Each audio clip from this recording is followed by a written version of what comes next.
పీఠాపురం మండలం చేబ్రోలులో జరిగిన రథోత్సవంలో రథచక్రాల కింద పడి మృతి చెందిన దుక్కా వెంకటేష్ కుటుంబానికి న్యాయం చేయాలని కోరుతూ మృతుడి తండ్రి దుక్కా శ్రీను కన్నీరు మున్నీరయ్యారు. ఈ సందర్భంగా వారు మాట్లాడుతూ, తన కొడుకు దుక్కా వెంకటేష్ ఇటీవలే ఉన్నత చదువులు పూర్తి చేశారని, ఉద్యోగం సాధించి కన్నవారికి చేదోడు వాదోడుగా ఉంటాడనుకునే తరుణంలో శ్రీరామనవమి ఉత్సవాల్లో జరిగిన తొక్కిసలాటలో ప్రమాదవశాత్తు రథచక్రాల కింద పడి మరణించాడన్నారు. ఈ ప్రమాదానికి ఆలయ కమిటీ యొక్క సరైన ముందస్తు చర్యలు లేకపోవడమే కారణమని స్థానికులు, కుటుంబ సభ్యులు ఆరోపించారు. భక్తుల రద్దీని నియంత్రించడంలో విఫలం కావడం వల్లనే ఒక నిండు ప్రాణం బలైందని మృతుడి తండ్రి ఆవేదన వ్యక్తం చేశారు. తమ కొడుకు చనిపోవడంతో తమకు ఆసరా లేకుండా పోయిందని, మానవతా దృక్పథంతో ప్రభుత్వం, deputy CM, Pithapuram MLA Pawan Kalyan స్పందించి తమ కుటుంబాన్ని ఆదుకోవాలని విన్నవించారు.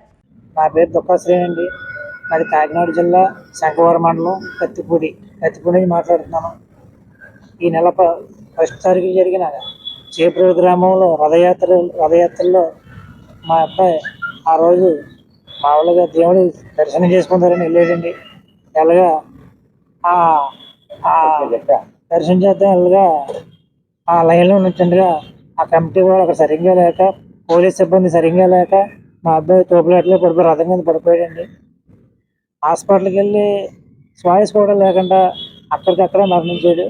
కానీ వాళ్ళు ఆలయ కమిటీ వారు మా గారికి 4 రోజులు పోయాక వచ్చారు. నేనున్నాను, పవన్ కళ్యాణ్ గారి దృష్టికి తీసుకెళ్తానని భరోసా చెప్పి వెళ్ళారండి. కాకపోతే వాళ్ళకి నేను ఫోన్ చేసినా ఫోన్ ఇది ఎత్తలేదండి. నా ఎంత చూడన్నా కూడా రావటం లేదండి. నాకు ఎటు దారి దోస్తే మీడియాలో ఆశ్రయించి మాట్లాడుతున్నానండి. కాబట్టి నాకు ప్రభుత్వం తరఫున, కూటమి ప్రభుత్వం తరఫున, పవన్ కళ్యాణ్ గారి తరఫున న్యాయం చేస్తారని 2 చేతులు దండం పెడుతున్నానండి.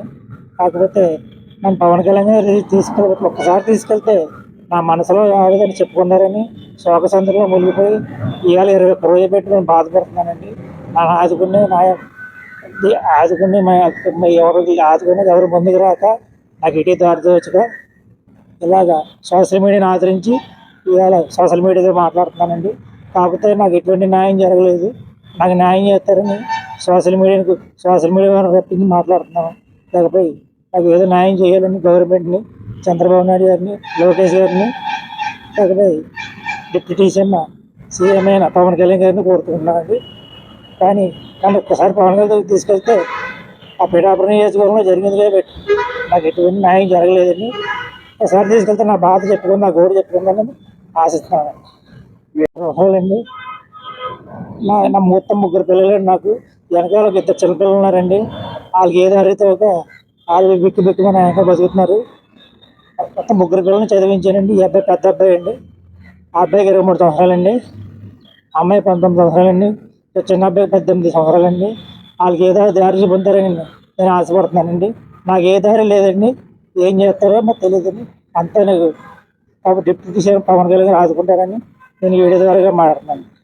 నాకు ఎటువంటి ఎక్స్పీరియన్స్ ప్రభుత్వం నుంచి ఏదో అందలేదండి. ప్రభుత్వం ఏదో నాకు సాయం చేస్తుందని, ఆ పిల్లలకి ఏదో న్యాయం చేస్తుందని నేను కోరుకుంటున్నానండి.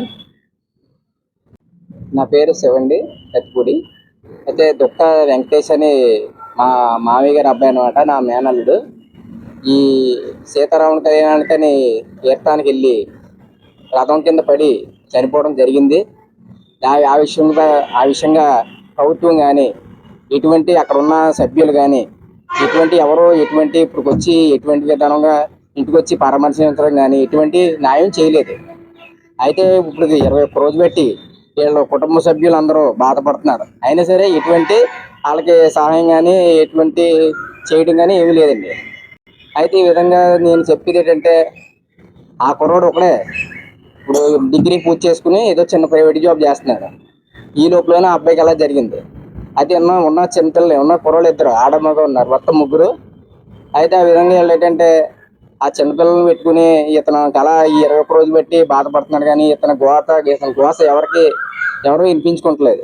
అందుకని సోషల్ మీడియా తరఫు నుంచి మా మామయ్య మీ అందరికీ తెలియాలని ముఖ్యమంత్రి చంద్రబాబు నాయుడు గారు, నారా లోకేష్ గారి దగ్గరికి, ఇలా డిప్యూటీ సీఎం పవన్ కళ్యాణ్ గారి దగ్గర దృష్టికి తీసుకొచ్చి అతనికి న్యాయం చేయాలని మేము గట్టిగా మా ఫ్రెండ్స్ మేమందరం కోరుకుంటున్నాం. ఏ విధంగానే సరే వాళ్ళ కుటుంబానికి ఏదో రకంగా ఆదుకోవాలని ఏదో రకంగా ఆర్థికంగా కానీ వేరే విధంగా కానీ ఆయనకి సహాయం చేయాలని మేము ఈ మీడియా ద్వారా మేము కోరుకుంటున్నామండి. దయచేసి మా డిప్యూటీ సీఎం గారు ఏదో రకంగా మా మేనల్లుడికి మీరు న్యాయం చేకూర్చాలని మేము కోరుకుంటున్నామండి.